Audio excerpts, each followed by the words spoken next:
Hello and welcome to the Otaku Network podcast. My name is Steve. And I'm David. We have a new weekly series that we're going to do, at least for the fall season, called Ranma Weekly, where we do solitary discussions about the reboot of the Ranma 1/2 anime by Rumiko Takahashi.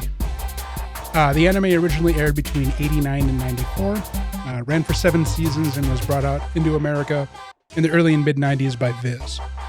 Ranma's always been a really important part in my life in regards to anime. I've watched the entire series once through, and I've watched many of the episodes in the first half of the series countless times, especially as I was introducing more people to the series through the end of the 90s.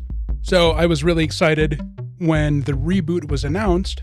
It was pleasant, but maybe not entirely unexpected, given that the announcement came as the reboot of Takahashi's first series, Urusei Yatsura, was wrapping up its run. I thought it would be fun to do a series talking about Ranma each week with David as I come back to the story in its modern version, and David experiences this important, at least to me and a lot of other older otakus, favorite.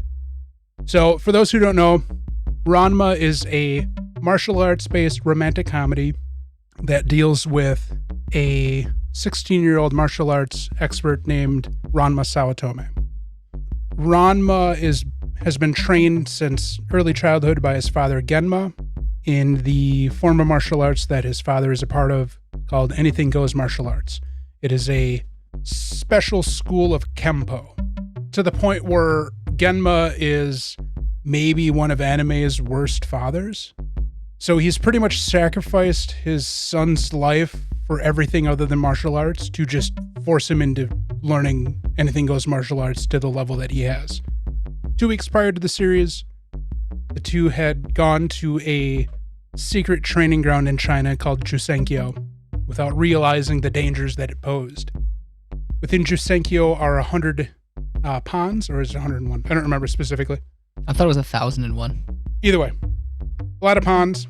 Each pond is cursed. The curse is related to a specific animal that died there at some point in the past. Anybody that falls into the pond will transform into that animal. And the curse happens when they are doused with cold water, and they can restore their original form when doused with warm water. Genma and another gentleman named Son Tendo, were the students of, I believe, the man who created the Anything Goes Martial Arts School. And so it's up to them and their children to carry on the school's tradition. To ensure this, the 2 men had agreed at a very young age that they would have their children marry each other. So Ranma and his father are on their way to Tokyo to move in with the Tendos, where Ranma will be given the choice, quote unquote, of one of the Tendo sisters to be his future fiance and partner heir to the Anything Goes School of Martial Arts. The Tendo sisters are Kasumi Tendo, who is 19 years old, Nabiki Tendo, who is 17, and then Akane Tendo, who is 16. Kasumi is a motherly figure because their mother had died many, many years ago, and she's kind of stepped into that role since then while her father runs the school. Nabiki is a capitalist, and Akane is the only one of the 3 girls who is actually dedicated to martial arts. So her father tells them, after receiving a postcard, that his best friend is finally showing up with his son, who one of them is supposed to be betrothed to. The girls take it a little bit differently from each other. Nabiki's excited. Akane wants nothing to do with it. She has a great distaste for boys her age. Kasumi pretty much figures that it has nothing to do with her. To their surprise, a girl and a panda show up, and the girl is telling them that her name is Ranma Sawatome. Took them a little bit to realize that Ranma Sawatome is not a boy. They kind of laugh it off, and Son and the Tendos welcome them into their house, even though one of them is a panda. Ranma and Akane hit it off right away, spar a little bit. Akane gets frustrated that she does not have the physical and martial prowess that Ranma has. Ranma goes and takes a bath, transforming himself into a boy. Akane, not realizing that there is no longer a girl in the bathroom, walks in, then walks out when she sees him, and freaks out. And this is where we find out, or this is where the Tendos find out, that the panda and the girl are really the Sawatome family. Ranma's father is the panda because he fell into the spring of drowned panda, and Ranma fell into the spring of drowned girl. Akane hates Ranma because of the whole peeping Tom thing and seeing her nude. And, just Akane hates boys in general. And the rest of the family thinks it's really funny and pretty much decides that Akane is the perfect fiance for Ranma and vice versa. So the first episode of the reboot is pretty much the first episode of the original version. Yeah, you showed me the first episode. Literally scene for scene. For the most part, yeah. So for context, I watched it with Steve. As I walk in and I'm like, oh yeah, that's right, Ranma 1/2, because I immediately recognized the dojo scene. And I'm like, oh yeah, and I sat down, we watched it, and I was like, this is literally like almost scene for scene the first episode that you showed me a year ago. Yep. And I think it's pretty entertaining. I do think it's really funny, the like Barbie anatomy that they have. Like Ranma doesn't have a butt crack or nipples. In the original series, in the first season, there were a couple of scenes of nudity of breasts where you can see predominantly Ranma's nipples in girl type form. So they redid that in this version, at least in the first episode so far, with the two different bath scenes, where the first bath scene is where Akane learns that Ranma's a boy, and the second bath scene, closing the episode, is where girl type Ranma comes in on Akane. They pan back and they just show the top half of Ranma in girl type form, and in this version of it, as opposed to the original version of it where there's comical pink nipples, Ranma just looks like a Barbie. To be fair, I'm actually surprised they even showed that, given how the original one was done in 89.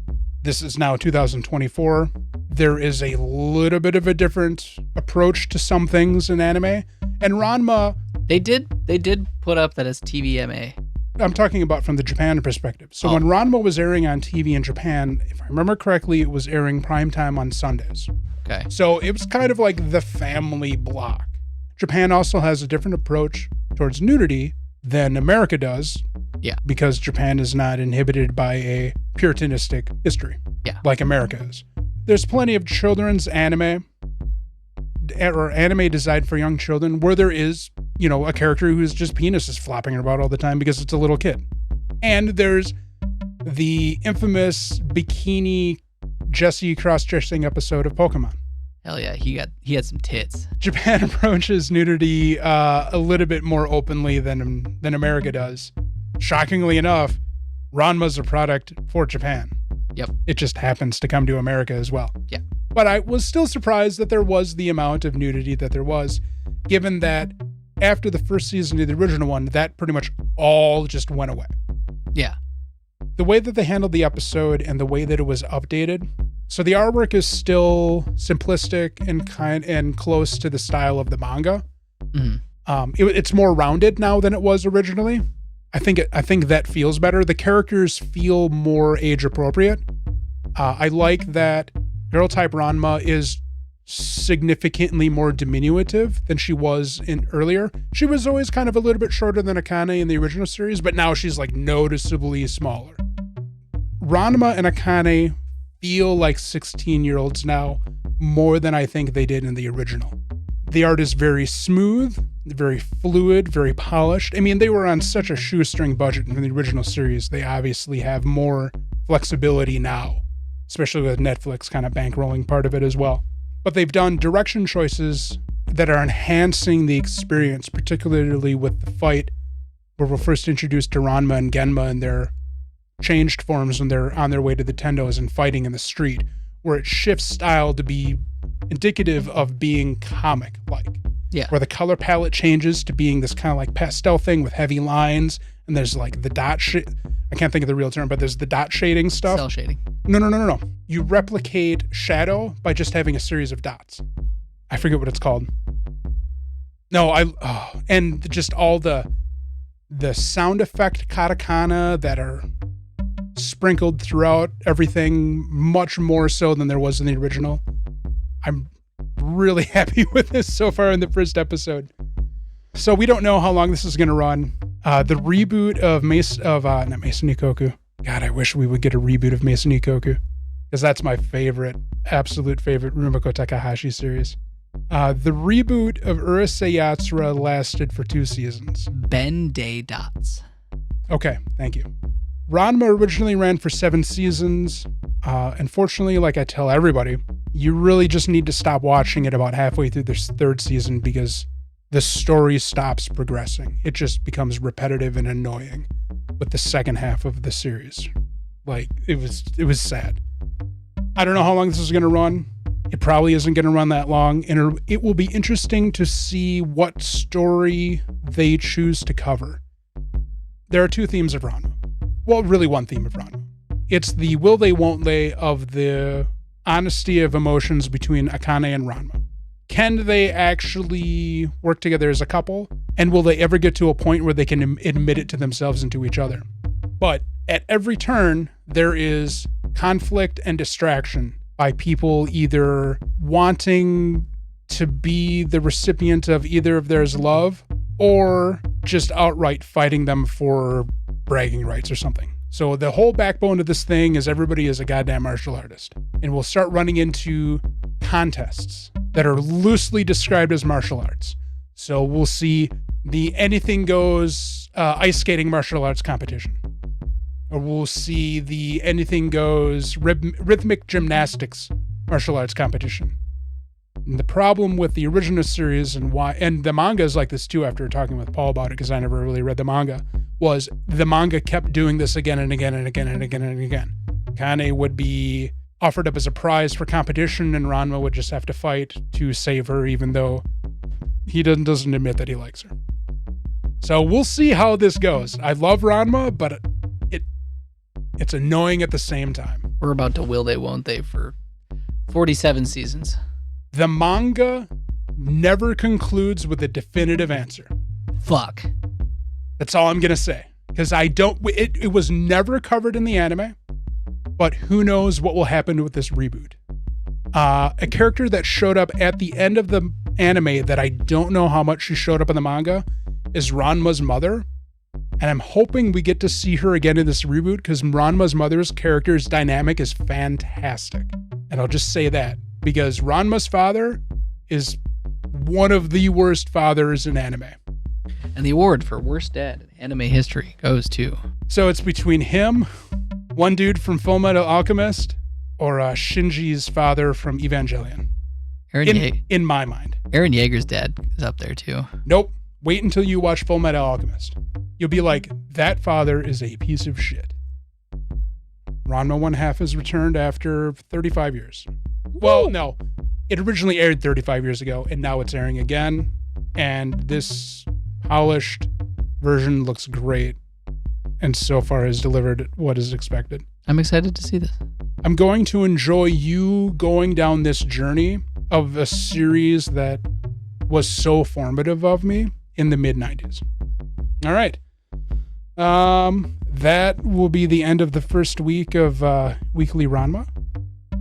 And don't forget to check out the regular podcast. So the Ranma episodes will be releasing on Fridays. The regular podcast releases on Wednesdays. If you haven't caught it yet, the regular podcast, we are discussing this season Suma Shogakusei ni Naru, Bloomy Burrow, and Orb on the Movements of the Earth. So all really interesting shows. Well, 2 of them, the Bloomy Burrow hasn't released yet. That's got a little bit of a delay. But Suma Show and Orb are so far both pretty good. And we will see you next week. Like, subscribe, share us with your friends. Yep. Interact with us on Discord. Do it. Do it, please. Make us famous. Oh, I can't wait to see Peach on. That's all I got to say. All right. See you next week.